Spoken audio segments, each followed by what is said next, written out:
नमस्कार, स्वागत है आपका न्यायपथ में। जैसा कि हमने कॉन्स्टिट्यूशन के पिछले लेक्चर में पढ़ा था, introduction, drafting committee, constituent assembly, तो अब उससे आगे कंटिन्यू करते हैं। कॉन्स्टिट्यूएंट असेंबली अब प्रोविंशियल पार्लियामेंट बन गया था। कब तक के लिए? तो जब तक इलेक्शन नहीं हुए। मई 1952 में इलेक्शन हो गए और कॉन्स्टिट्यूएंट असेंबली जो है 17 अप्रैल 1952 तक प्रोविंशियल पार्लियामेंट बना हुआ था। इस दिन वह समाप्त हो गया। अब हम देखेंगे कि हमारा कॉन्स्टिट्यूशन किस पर बेस्ड है। सबसे पहले तो गवर्नमेंट ऑफ इंडिया एक्ट 1935, यहाँ से हमने क्या एडप्ट किया है? फेडरल स्ट्रीम, गवर्नर का office, public service commission, emergency के प्रोविजन और एडमिनिस्ट्रेटिव प्रोसेस। ब्रिटिश कॉन्स्टिट्यूशन से हमने parliament, rule of law, single citizenship, bill procedure, cabinet system और रिट को अडेप्ट किया है। यूएस कॉन्स्टिट्यूशन से हमने fundamental rights, independence of judiciary, vice president, इनके प्रोविजन अडेप्ट किए हैं। आयरिश कॉन्स्टिट्यूशन जो आयरलैंड का है, वहाँ से हमने डीपीएसपी, इलेक्शन प्रोसीजर और प्रेसिडेंट को अडेप्ट किया है। फ्रेंच रिवॉल्यूशन, फ्रांस में जो क्रांति हुई थी, वहाँ से हमने इम्पोर्टेंट आइडियल्स दिए हैं, जैसे लिबर्टी, फ्रेटर्निटी और इक्वलिटी, जो हमारे प्रेम्बल में। साउथ अफ्रीकन कॉन्स्टिट्यूशन से हमने procedure of amendment and Rajya Sabha का जो चुनाव होता है, राज्यसभा मेंबर का जो चुनाव होता है, वो प्रोसेस हमने साउथ अफ्रीका से लिया है। जर्मनी, इसे वाइमर कॉन्स्टिट्यूशन भी कहते हैं, एंड सोवियत यूनियन, यहाँ से हमने फंडामेंटल ड्यूटीज लिए और suspension of fundamental right during emergency का जो प्रोविजन है, वो भी हमने यहीं से लिया है। सोवियत यूनियन से हमने social, economic and political justice लिया है, जो हमारे प्रियम्बल में मेंशन्ड है।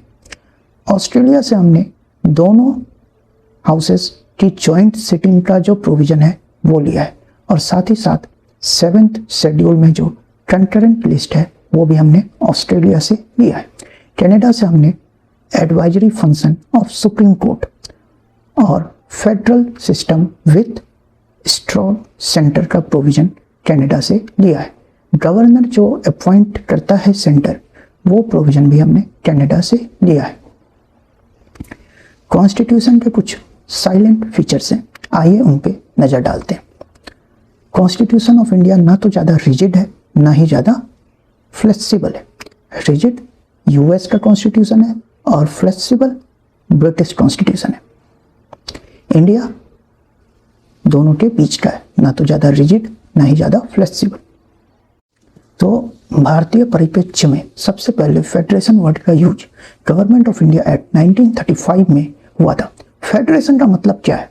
Indestructible state in an indestructible union. अभी इंडिया यूनियन ऑफ स्टेट्स है। कॉन्स्टिट्यूशन का 7th schedule complete division of power की बात करता है। तो भारतीय संविधान रिटन है। यहाँ भारत में सुप्रीमेसी ऑफ कॉन्स्टिट्यूशन है, इम्पार्शियल जुडिशरी है। ये सारे फीचर्स फेडरल गवर्नमेंट के होते हैं, इसलिए भारत का ढांचा फेडरल है। पर एक दूसरा पहलू भी है यहाँ स्टेट के पास अपना सेपरेट कॉन्स्टिट्यूशन नहीं है। सारे इंपॉर्टेंट पावर यूनियन लिस्ट में है। गवर्नर जो है वो राष्ट्रपति का एजेंट है। लॉ एंड ऑर्डर वैसे तो स्टेट सब्जेक्ट है, पर रायट्स या ऐसे किसी कंडीशन में वो पैरामिलिट्री के पास चली जाती है। स्टेट के कॉन्स्टिट्यूशनल हेड गवर्नर हैं। अब हमारे संविधान में इमरजेंसी जैसी प्रोविजन भी है, इंटीग्रेटेड जुडिशरी भी है। तो इन सब चीज़ों से क्या पता चलता है कि इंडिया का स्ट्रक्चर तो फेडरल है, पर यूनिटरी है spirit. So India's constitution is federal in structure but unitary in spirit. अब आते हैं फॉर्म्स ऑफ गवर्नमेंट पर। इंडिया में पार्लियामेंट्री फॉर्म ऑफ गवर्नमेंट है, इसे ही हम वेस्टमिनिस्टर सिस्टम बोलते हैं। वेस्टमिनिस्टर सिस्टम में क्या होता है? कार्यपालिका और विधायिका में कोऑर्डिनेशन होता है और कोऑपरेशन होता है। पार्लियामेंट्री सिस्टम में 3 चीजें होती है, state, union and municipality and panchayati raj, यानी कि लोकल सेल्फ गवर्नमेंट। एग्जीक्यूटिव दो तरह के होते हैं, नॉमिनल जो कि अपने राष्ट्रपति हैं जिसे डीजीओर भी कहते हैं एज पर लॉ, और दूसरा डिफेक्टो यानी रियल जो अपने पीएम है और उनकी कैबिनेट है। अब आते हैं मेजॉरिटी पार्टी रूल पे। मिनिस्टर्स की कलेक्टिव रिस्पॉन्सिबिलिटी होती है लेजिस्लेचर के प्रति, क्योंकि मिनिस्टर्स के पास मेंबरशिप होती है पार्लियामेंट की। लीडर ऑफ हाउस पीएम होता है, सीएम होता है, प्रेसिडेंट नहीं होता। क्यों नहीं होता? क्योंकि प्रेसिडेंट पार्लियामेंट का मेंबर नहीं होता। अभी ब्रिटिश पार्लियामेंट और इंडियन पार्लियामेंट में क्या अंतर है? Head of Indian state elected होता है, हेड ऑफ इंग्लैंड मोनार्कियल होता है। ब्रिटिश पार्लियामेंट सोवरेन बॉडी है, इंडियन पार्लियामेंट सोवरेन नहीं है। इंडियन कॉन्स्टिट्यूशन के स्ट्रेंथ क्या क्या है? Balance between three tier, integrated judiciary, independent judiciary. अब एक बार फिलोसफिकल पार्ट ऑफ कॉन्स्टिट्यूशन पे नजर डाला जाए।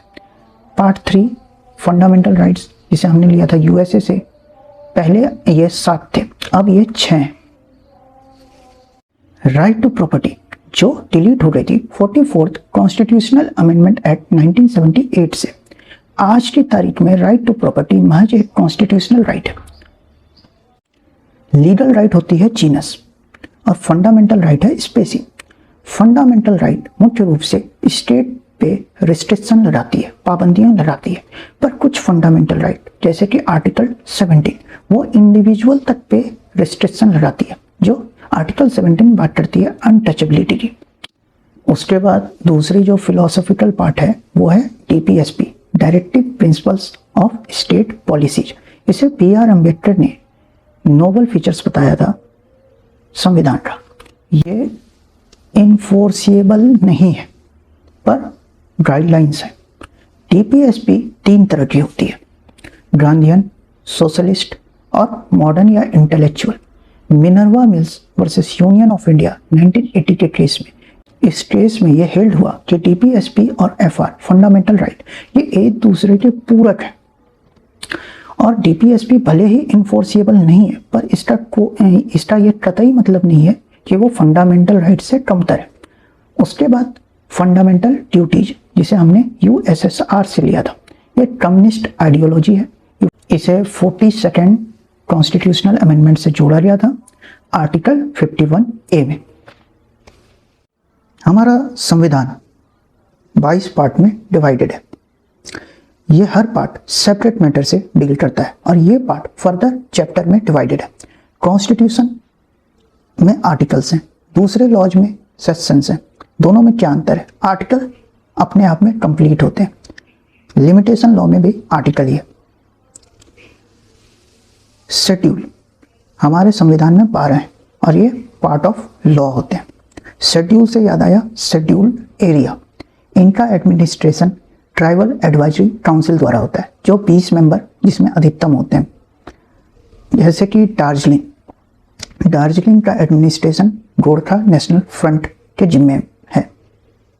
संविधान का शेड्यूल 6 उसे मिनी कॉन्स्टिट्यूशन भी कहा जाता है, जिसमें आसाम, मेघालय, त्रिपुरा और मिजोरम के ऑटोनॉमस डिस्ट्रिक्ट आते हैं।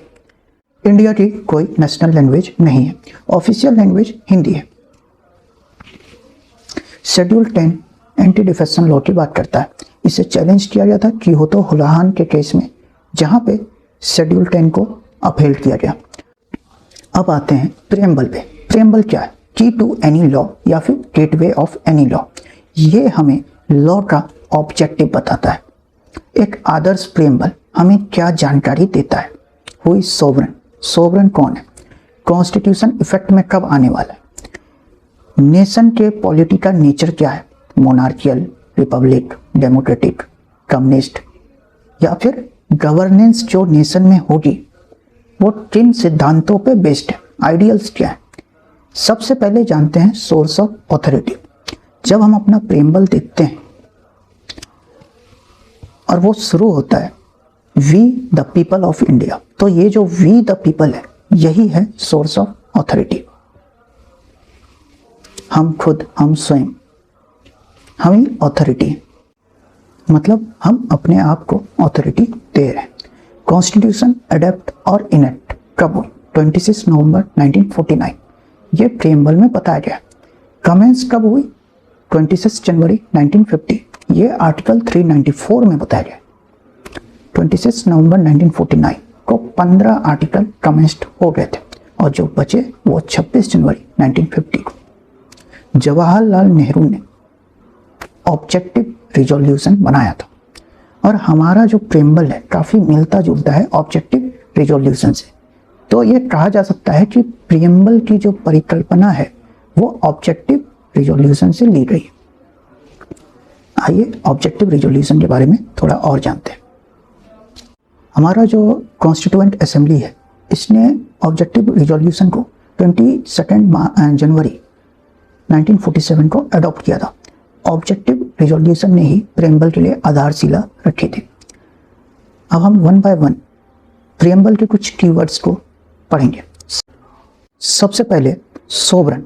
सोवरन का मतलब होता है कि आप अब डोमिनियन के अंडर में नहीं हो। डोमिनियन मतलब किसी के शासन के अंडर में नहीं हो।